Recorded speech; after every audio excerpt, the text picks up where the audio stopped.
Okay. So from there, if I'm looking at it correctly, is in that transition you met J.Cole? This is so funny. This is why God is real. Remember I told you about Tim Dillinger, Nate Jones on bass? Yes. Nate Jones on bass, the bass player, went to college with a producer named Elite. Elite, who did Who That? Yeah. Elite worked for the Rough Riders before we even knew who J.Cole was. So Elite is already there, but him and Nate Jones went to school together. Elite and J.Cole were in a cannabis chat room together on some rap nerd shit. That's hard. Cole, Omen, and Elite, for the Dreamville fans, they was in a cannabis chat. This was shit I would have never did. But, we don't do this shit like that, rap chat rooms. But I met Elite through Nate Jones on bass. Mm-hmm. He set up a session one day. Elite was there and Bond. And that's how that came across. And it was weird because I met J.Cole and Lauryn Hill at the same time. Yeah. Like, it was like a week that I met both of them. What? And yeah, I met both. Like, I was in like in February, and by April, I met both of them in the same week. Let me ask you. So, like, when you met him, did you feel that on him? I didn't give a fuck. I didn't give a fuck, bro. Because you gotta look at context. Hey. I'm working with Lauryn Hill. Yep. I don't give a fuck about, because at the time he has the warm out. He wants the warm up out. He has these tapes out. But look, for some young niggas like us, I'm getting put on to him, and I'm like, I'm a sophomore in high school right now. Yeah. And I'm like, this shit is fucking amazing. Yeah, context is I had came up out of the Laffy Taffy era. In the Soulja Boy era. Got you. So fuck rap, bro. I don't even give a fuck all D4L. And it's sad too, because I missed the Jeezy T.I. thing. I missed all that. That whole era, I was checked out on rap. Like, fuck these niggas, bro. Like, Laffy Taffy, get the fuck out of here, bro. I grew up on Tupac. I used to listen to Tupac. Like, I was a kid. I had the Me Against the World CD and everything. We used to bump that shit.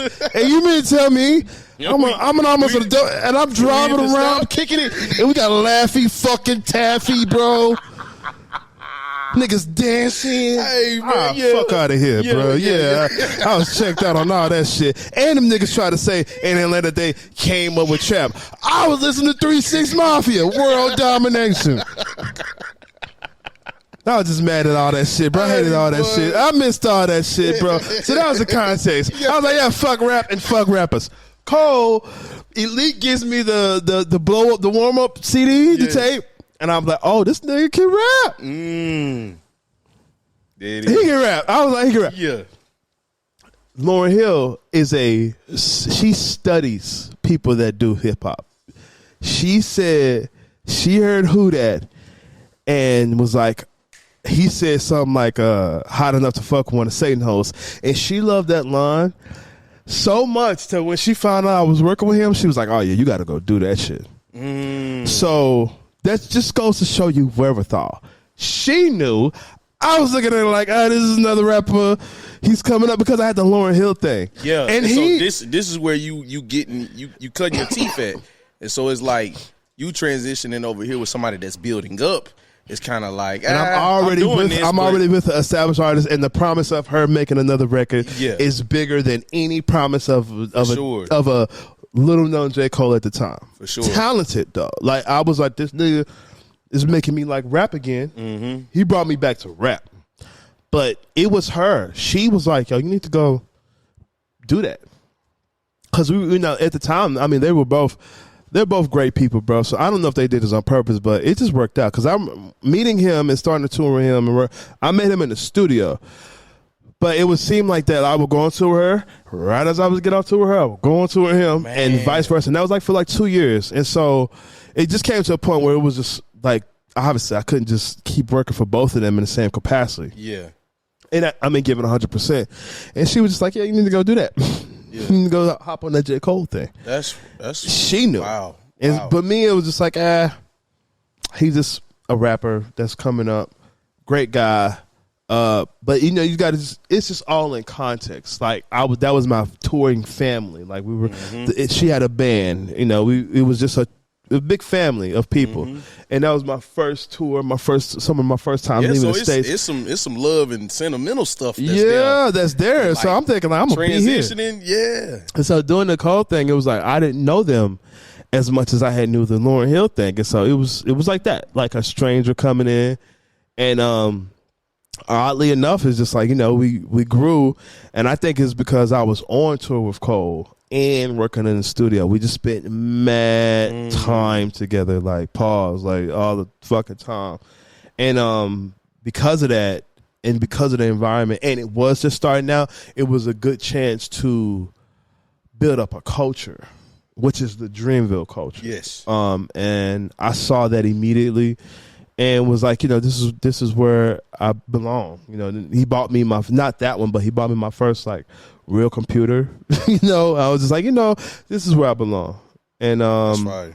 You know, we're friends to this day. Like we still talk today. So shout out to them. But I just remember meeting him and doing all these things and just wherewithal, bro. Because like I said, I was like, I got the Lauryn Hill gig. I'm straight. I don't, you know, this is like extra shit, you know, this is extra on the side shit. But even him though, he looked at me special because he's a huge Lauryn Hill fan, and I had the Lauryn Hill gig. He's like, oh, I got Lauryn Hill's keyboard player playing for me. So I can see it all, man. But I really can say God, man.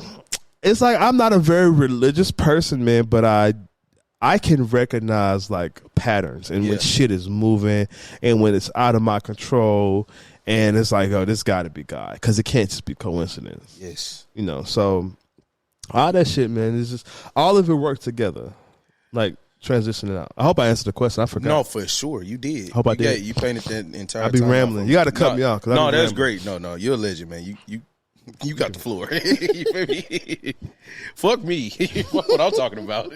Hey, man, listen. So I want to talk about, man. So at that time, can you tell me about some of those like legendary sessions that you in? Because like I said, for me as a kid, these were some like cultural defining times in music, and just it set the tone for even how I grew up, the love for hip hop, and just who was in my tops. Yeah. You know what I'm saying? And going from that warm up project to then Friday Night Lights. Yeah. And hearing how some of those songs that you were a part of transition into like Cole, the Sideline Story, into the actual debut album. Yes. Like, what was those sessions like? Oh, it was great. Man? Let me tell you, hold on. So, all right, I'll give you context. So if with Friday Night Lights, right, we had been on tour and he had been working on this as we're on this tour. We were on a Pringles tour, right, first, and it was with a band called We the Kings. Shout out We the Kings. And it's BET sponsored, it's Pringles sponsored. And I remember working on this album. And here's the great part. This is saucy. Cole goes to play for Jay-Z. I remember this. We were all up in quad. We're working in quad at Times Square at the time. Working in quad. Jay-Z downstairs. Goes downstairs, plays the shit for Jay-Z. Comes back up. He's like, look of disappointment on his face. I remember this. And he was just like, Jay-Z don't like a record. Now, when we did the intro, we went to, this is how the relationship with Tree Sound, this is why it's so funny. When we did the Dreaming session in 2019 at Tree Sound, we went to Tree Sound to do the ending of Friday Night Lights, all the post-production, and we spent some days in there. And I remember being in there and then driving from there to Nashville, like one of my first times coming back. But that's when I got footage too of him doing like Enchanted. Wow. Him rapping that. We were in, if you would have to know about Atlanta Tree Sound, but we were in Groove's room in the top, and he raps Enchanted one take. What? He raps, that's it, one take. Like, you know, you had to go get it together. Like something happened, like get my levels right or whatever. He raps that shit one take. Holy. I remember that shit. I remember being downstairs at Tree Sound in the A room. And that's where we did the intro. Too deep for the intro? Yeah, Too Deep for the intro with the piano and the Erykah Badu thing. We did it on that grand piano in Atlanta at Tree Sound. And to be honest with you, here's why the thing about artists is important. Cole really set the tone for all that. I, as a musician, can only go as far as the artist I'm working for, and he's producing too. So it's like artist-producer. So even when working with a producer, I can only go as far as the producer's imagination allows me to go in that sense. And I just remember not realizing it, but I was in a real zone. I was like a little bit out of college. I was freshly practiced.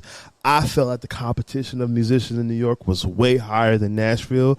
So I practiced my ass off. And I just remember being instant. Like I didn't have to think about what I was going to do. And we didn't have to think about like what to do. Like piano, at that time, Cole really loved these piano intros. And that was his thing. So he was like, all right, let's just do piano. That's how on Sideline Story it's a piano intro because he likes the piano intro thing, and I think that started on that song, right? Too Deep for the intro, and I just remember the time, bro. It was just like everybody was figuring it out. We were all figuring out what our real roles were, and every time that I had an opportunity for the track to just be piano, I was going to try to do something where I played something good, but it wasn't like too musician-y. You know what I'm saying? Like I didn't want to be like, I wanted to be a hip-hop musician. I didn't want to be like a gospel musician that played hip-hop. I wanted to do it. Like, I don't know. I wanted to not create a thing, but just step into a lane from my understanding of hip-hop as a fan and contribute as much as I could as a musician. That being said, bro, the sessions, I remember playing that Too Deep in the intro, one take. I remember him rapping that one take. We're all being in the zone. Him being on his producing thing. And Friday Night Lights being like, yo, the mainstream niggas don't like this. But we all believe this is the project. Yeah. I would look at it like that's the first project. Because, I mean, and look, and this is something you can look up, bro. It'd be great. I remember the week that motherfucker came out, bro. We did a show. We had been doing the shows. We did the Pringle tour. We did all this shit. And we had a show coming up in Boulder, Colorado. Never forget this shit, bro. And we had been doing like 250, 500. This room was like a 600, 800 capacity room. And at the time, it was going to be the biggest room we had done. But it was after he put out that shit. And it was like a week after. Bro, that shit was sold out. Holy. You can look it up. Boulder, Colorado. A week after fucking Friday Night Lights comes out. This shit was sold the fuck out. And to me, that's when I was like, oh, because with Lauryn Hill, we didn't put on the records. So you couldn't see. We were just doing a lot of shows. Just touring. And we just begging off her old shit. This is the first time I was with an artist. And I got to put out a record and see the impact. What that looks like when you put out a record and it goes. You know what I'm saying? So that shit was major, bro. I was like, oh shit. Like we're on. Like we're in there. When I saw that, just imagine. And I mean, it only got better as we went, but everybody was in a zone. We were all like fresh, and we all had a chip on our shoulders. Yeah. To do the very best that we could with what we had. You know, and we're all learning. I feel like too. you could feel that through the music. Yeah. You know what I'm saying? Oh yeah.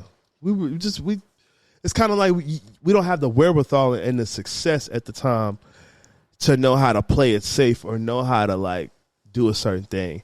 And the motherfucker did workout, which was that was in the midst of the Friday Night Sideline Story thing. Wow. Listening to a person like Jay-Z tell yo, you need a hit.